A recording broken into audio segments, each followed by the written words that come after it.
अगर आपसे कोई कहे कि करीब 4 एकड़ की ज़मीन का भाड़ा 9 रुपये महीने से भी कम है तो आपको कैसा लगेगा।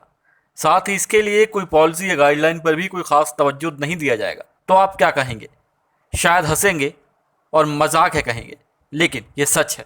दिल्ली के बुराड़ी में स्थित Ashok Leyland driving training centre को दिल्ली ट्रांसपोर्ट डिपार्टमेंट की तरफ से यह अविश्वसनीय, अद्भुत और अकल्पनीय सेवा दी गई है। शायद ट्रांसपोर्ट डिपार्टमेंट को लग रहा होगा कि अशोक लेलैंड इससे अधिक किराया देने में सक्षम ना हो।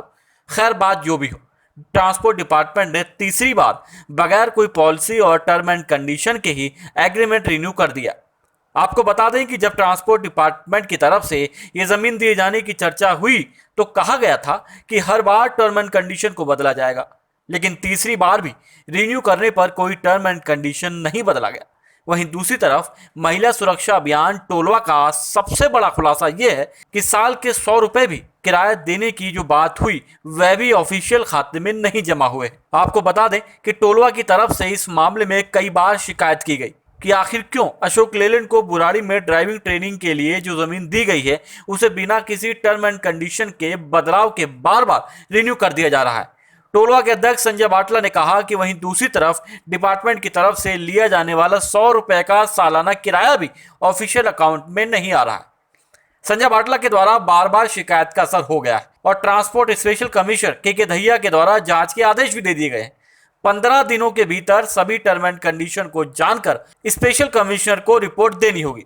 टोलवा की तरफ से इस शिकायत पर कार्रवाई होना बताता है कि टोलवा के प्रयास लगातार ट्रांसपोर्ट के उन मुद्दों पर उठाए जाते हैं जिन पर अक्सर किसी की नजर नहीं पड़ी। साथ ही शिकायतों पर विभाग के द्वारा एक्शन होना भी टोलवा की बड़ी सफलताओं में से एक है। कुल मिलाकर यह खबर पूरे डिपार्टमेंट पर सवाल खड़े कर रही है कि आखिर किस फायदे को ध्यान में रखते हुए पूरा डिपार्टमेंट इस तरफ कोई ध्यान नहीं दे रहा है और लगातार विभाग के इस बड़े रेवेन्यू की संभावना को खत्म कर रहा है, या फिर अशोक लेलैंड को इन सबसे बड़ा समझा जाता है और उसके मुताबिक हर काम होता रहेगा।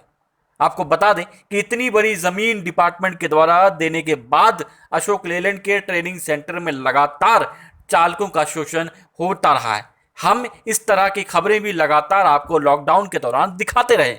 मनमाने ढंग से कंपनी अपना फीस बढ़ा देती है, चालकों को सुविधाओं के लिहाज से कोई फायदा नहीं दिया जाता, लेकिन अशोक लेलैंड जरूर इस लैंड का प्रयोग कर रहा है, फायदा कमा रहा है, जो चालकों के लिहाज से तो अच्छा नहीं लेकिन कंपनी के लिहाज से बहुत अच्छा है। न्यूज़ ट्रांसफर विशेष ब्यूरो रिपोर्ट, दिल्ली।